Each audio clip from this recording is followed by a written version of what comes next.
Ayun o, ito po yung Master Long Mejia. Ang tanong, nasan ako? Nandito po ako ngayon sa Malolos, dito sa aking minamahal na probinsya. Ito yung sa Bulacan. Dito ako sa Malolos City, dito ako sa crossing lang. Ngayon, siyempre nag-iikot-ikot tayo. May nakita ko na intriga ko. Meron pala rito tindahan ng mga guns. Alam mo na dito sa Malolos yung Firearms Gallery.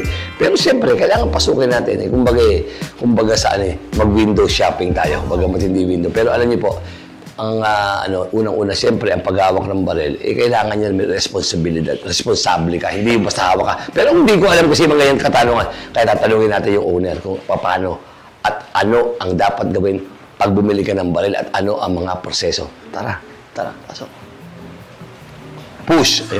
Ayun, pumasok na ako. Wow. Oy! Hello, Master Long. Ayan na. Ikaw ba may-ari dito? Artista ng... Oo, itong Firearms Gallery. Opo. Kamusta ka na pangalan mo? Danilo Balag Jr. po. Danilo Balag Jr. Balag Jr. Taga rito ka mismo sa Malolos. Laking Plaridel po ako. Bulakenyo! Bulacan Boys! Bulacan. Bulacan Boys. Siyempre, ako, alam mo naman ako, nag-ikot-ikot ako dyan. Opo. Nakita ko itong Firearms Gallery. Gusto ko sanang mag-inquire. Gusto ko sanang bumili. Alam mo na, siyempre, hindi naman sa mga protection lang ang trabaho. Siyempre, masigit ako, ikaw ang nakakaalam para ipaliwanag sa akin kung paano ako bibili. Unang-una sa lahat, unang-una sa lahat, maupo muna tayo. Upo muna po kayo. Ngayon, ito na. Nakita ko itong mga, gaganda ng mga koleksyon mo ng baril dito. Ito ba matagal mo na ba negosyo to? Opo, bali mag-aapat na taon na po itong Firearms Gallery Gun Store dito sa Malolos. Marami na rin pong bumibili sa amin na mga negosyante, iba't ibang mga tao. Ang amin lang ditong advocacy ay pag bumili sila, pinapaliwanag namin na ang baril, hindi yan katulad ng bibili ka lang ng isang na parang... Para di ka galit ka, kaya ka bibili. Galit ka, bibili ka ng baril, magmamatapang ka na sa karsada. Tama.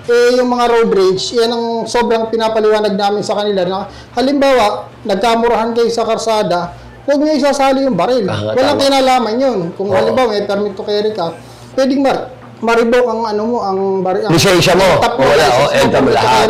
Kaya dapat, sa madaling salita, kailangan dapat responsable ka sa pagkakas. Sobrang responsable. Tulad ko, bilang isang gwapong artista. Ano ang dapat kong gawin ko sakaling bibili ko? Ano ang unang step? Ang unang step po, Kuya Long, mag-LTAP ka. LTAP, okay. Tapos, ipoproseso yun sa Krami o sa Olivas.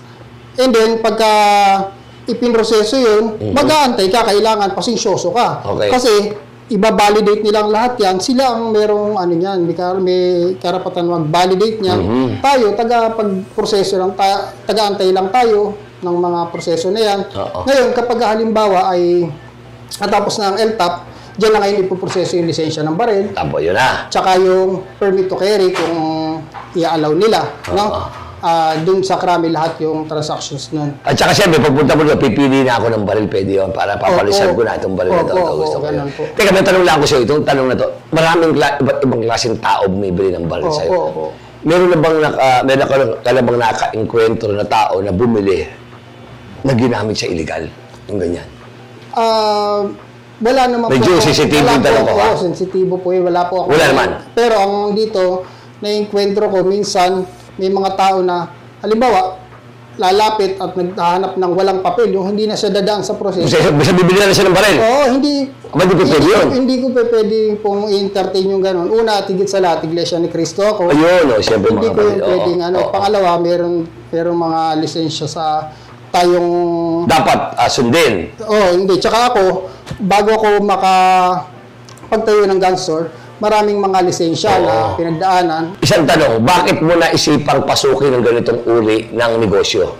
Marami naman dyan negosyo. Bakit ito ba? Meron ka bang background na ganyan? Ako kasi high school graduate lang ako. Mga naging trabaho ko lang dati, naging crew ako ng Jollibee, nagdi-deliver ako ng pizza, gano'n. Tapos, napasok din ako sa pagdinegosyo ng mga pizza, chocolate drink, kung ano-ano. Napakadami kong pinasok. Ba't ito naisipan mo ngayon? Dumating yung panahon na napakadilim na panahon sa buhay ko na yung asawa ko, dentista. Ako, tagalinis lang ako ng clinic namin, ng bahay namin, tagalaba, tagaluto, nagpag-alaga ng mga bata, na nalungkot ako. Dumalangin ako na sana bigyan niyo po ako ng negosyo na magtatagumpay din na kahit pa paano hindi naman nakakaya dun sa asawa ko na ganito lang ako. Ngayon, Nung pagkatapos ng panalangin ko na yun, pagbukas ko ng telebisyon, Ito ang nakita mo. naglilinis ako. Pagbukas ko ng telebisyon, napanood ko yung kay Nicolas Cage ba, yung... Oy, alam mo, paborito kong action star yan. Yung napanood ko Nicolas yung Cage. arms dealer sa doon. Sabi ko, pag ito ginawa ko na sa Pilipinas ng legal, magiging napakaganda nito. Tama. O, Kaya yun. lang, sabi ko, kailangan ko ng napakatinding determinasyon. Kaya sabi, tulungan niyo po ako. Sabi. Ito bang ganitong business, malaki bang kapital dito dapat? Medyo Kuya Long. Medyo malaki. Kaya, Saan ba nang gagaling itong mga ganito, itong mga baril na to? Saan ang gagaling? Krame. Sa Krame, iba't ibang bansa rin ang gagaling yan. Apo, iba't ibang bansa, yung mga may mga local Oo. limited. Pero dito mo kukunin lahat ng mga yan. Kukunin mo sa Krame, kaya malinis lahat ng papel ito. Dahil sa Krame mo mismo kukunin. Ano? Sa Krame po. O katulad ko ngayon, meron ako, pwede ba akong tumingin ng baril na yun para ipaliwanag mo sa akin? Opo, Oo. pwede po. Sige. Katulad po nito. Ito maganda. Ano ba i-offer mo sa akin dyan? Ano? Hi! Hello! Mag-hello ka. Sino naman to? Parang nakita ko sa TikTok to sige, magay ka naman sa ating Master Longmea. Kaibigan natin, kapatid kong bunso. Kapatid ba, pamilya lang pala kayo dito. Kompleto pala lahat dito. Lalala ng baril ngayon. At titigil ako ng baril. Pwede bang makita itong... Ito. Apo, ayan, CC. Pwede ba makita? Ano tawag dyan sa baril na yan? CC Shadow 2. Apo, Ayan. ayan. Pwede bang makita yan? Apo, pwede po. Ayan, sige. Hindi po, hindi naman sa pag-ano. Kaya lang po na tayo tumitingin ng baril. Ang paggamit po lang kasi ng baril, may kasabihan nga tayo na ang baril nga naman, nasa naghahawak yan. Huwag nyo yung ipangangasa ko tulad ko. Kaya ko lang magsuntumingin. Siyempre, yung alam mo na, sa panahon, umuwi ako ng hating gabi. Tapos, siyempre, ako, kailangan meron kang may tawag doon kailangan maging responsable ka sa pag-iingat at paghawak ng baril. Ayan. Kaya po, in-open bolt ko para safe. Tsaka, yun, nasa 4 rules of gun safety. Nakalabas yung... Kalabas yung ano mo, pink. Ayun kita nyo naman. Alam nyo naman kami, sa mga movie, ginagawa ang ganda pala nito. Ano tawag dito? Shadow 2. Shadow Ready 2. for competition. Shadow 2. Ito. Magkano ganito? Yan, mga 130. Ganun. 130,000 mga tropa. Isang ganda po. Ang ganda.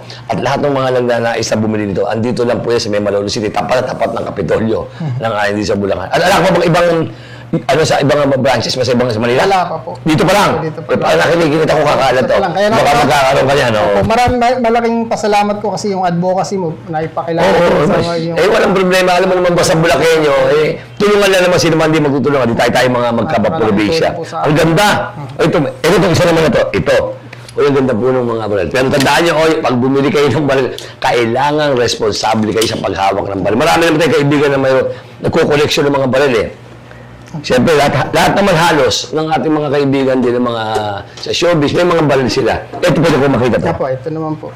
Ito naman, ipapakita naman natin. 9mm. Ang dami! Ang dami. Gaganda. Pumunta po kayo, niimbitahan kayo. Dito mismo lang, Firearms Gallery, matatagpuan sa Malolo City. Ito. Wow, beautiful! 9mm.